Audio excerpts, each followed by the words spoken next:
তো গত পর্বে আমরা দেখেছিলাম যে ডিপেন্ডেন্সিসের মধ্যে মূলত আমরা যখন কোনো একটা npm মডিউলকে বা কোনো একটা লাইব্রেরিকে বা কোনো একটা প্যাকেজকে যদি আমরা ইনস্টল করি তখন সেটা ডিপেন্ডেন্সিসের মধ্যে থাকে। তো আমরা এই পর্বে মূলত একটা ডিপেন্ডেন্সি অর্থাৎ থার্ড পার্টি মডিউল বা প্যাকেজকে ইনস্টল করে দেখব যে সেটা আসলে কিভাবে কাজ করে। সো একটা থার্ড পার্টি মডিউল রয়েছে খুবই পপুলার, সেটা হচ্ছে আমরা কনসোল লগকে কীভাবে কালার করতে পারি। সো সেটার নাম হচ্ছে চক। সো চক জেএস লিখে সার্চ দিলে আই থিঙ্ক চলে আসার কথা, চক জেএস।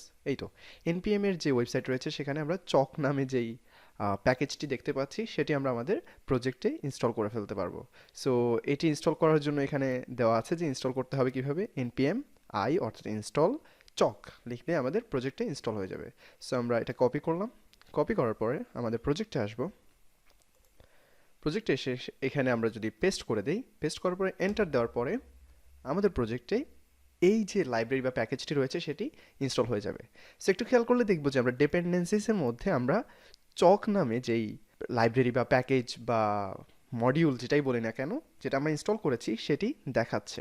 সো এই চক মডিউল আমরা ইনস্টল করেছি একটা প্যাকেজ হিসেবে বা মডিউল হিসেবে, সেটি আমাদের ডিপেন্ডেন্সিসের মধ্যে আছে এবং কোন ভার্সনটি আমরা ইনস্টল করেছি সেটিও রয়েছে। আবার নোড মডিউলসে মূলত আমাদের পুরো এই প্যাকেজের মধ্যে যে ফাইলসগুলো রয়েছে, যে ফোল্ডারগুলো রয়েছে, রিলেভেন্ট যদি কোনো প্যাকেজ থাকে সেগুলো যদি থেকে থাকে, সবগুলো নোড মডিউলস এই নোড মডিউলস ফোল্ডারের মধ্যে বা ডিরেক্টরির মধ্যে রয়েছে। সো এরকম নোড মডিউলে যেই ডিরেক্টরিটা রয়েছে এটা অনেক সাইজ হয়ে যেতে পারে। আমাদের এখানে যদি আমরা 10টা মডিউল বা 10টা প্যাকেজ যদি ইনস্টল করে ফেলি তখন দেখা যাবে যে হয়তো নোড মডিউলের সাইজ হয়ে গিয়েছে প্রায় 200 MB 300 MB হয়ে যেতে পারে। তো আমরা যখন প্রজেক্ট ম্যানেজ করব বা আমরা কোথাও যদি প্রজেক্টটাকে ট্রান্সফার করতে চাই বা কাউকে যদি আমাদের প্রজেক্টটা দিতে চাই, কিংবা আমরা যদি আমাদের ভার্সন কন্ট্রোল করতে চাই, গিটে আপলোড করে রাখতে চাই, সেক্ষেত্রে আমরা কিন্তু নোড মডিউলস ফোল্ডারটাকে আপলোড করতে হবে না।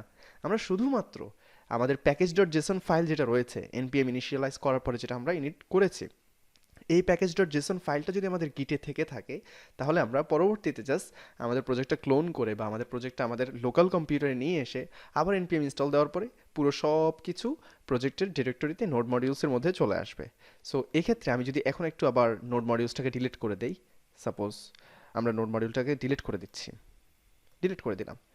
যেহেতু আমার এখানে অলরেডি ডিপেন্ডেন্সিসে বলা আছে যে চক নামে একটি প্যাকেজ আমরা আমাদের প্রজেক্টে ইনস্টল করে রেখেছিলাম। সো আমি যখন এখানে npm ইনস্টল দিব এখন দেখা যাবে যে আমাদের নোড মডিউলসটি আবার এখানে চলে আসবে। সো দেখা যাচ্ছে যে নোড মডিউলস, আচ্ছা নোড মডিউলস ফোল্ডারটি দেখাচ্ছে না, আমরা একটু যদি আমাদের ডিরেক্টরিতে, এই যে নোড মডিউলস চলে এসেছে এবং সেখানে চক নামে আমাদের যে লাইব্রেরিটি রয়েছে বা প্যাকেজটি রয়েছে সেটি চলে এসেছে।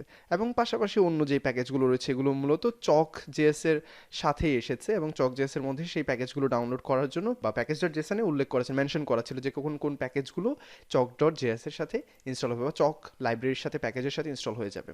সো বোঝা যাচ্ছে এভাবে মূলত আমাদের পুরো প্রজেক্টে আমরা যদি অনেকগুলো প্যাকেজেস নিয়ে কাজ করি সেক্ষেত্রে আমাদের এই প্রজেক্টে নোড মডিউলস ফোল্ডারটাকে রাখতে হবে না, বরং আমরা যখন আমাদের প্রয়োজন তখন আমরা npm ইনস্টল দেওয়ার মাধ্যমে সবগুলো প্যাকেজকে আবার ইনস্টল করে ফেলতে পারবো।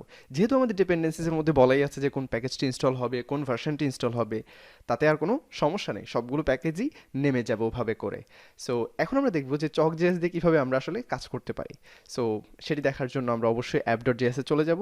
অ্যাপ ডট জেএসে গিয়ে আগে আমাদের এই টার্মিনালটা ক্লিয়ার করে নেই। পারফেক্ট। আমরা অ্যাপ ডট জেএসে গিয়ে আমাদের যেহেতু এখন সার্ভার নিয়ে কাজ করতে হচ্ছে না, কেটে দিলাম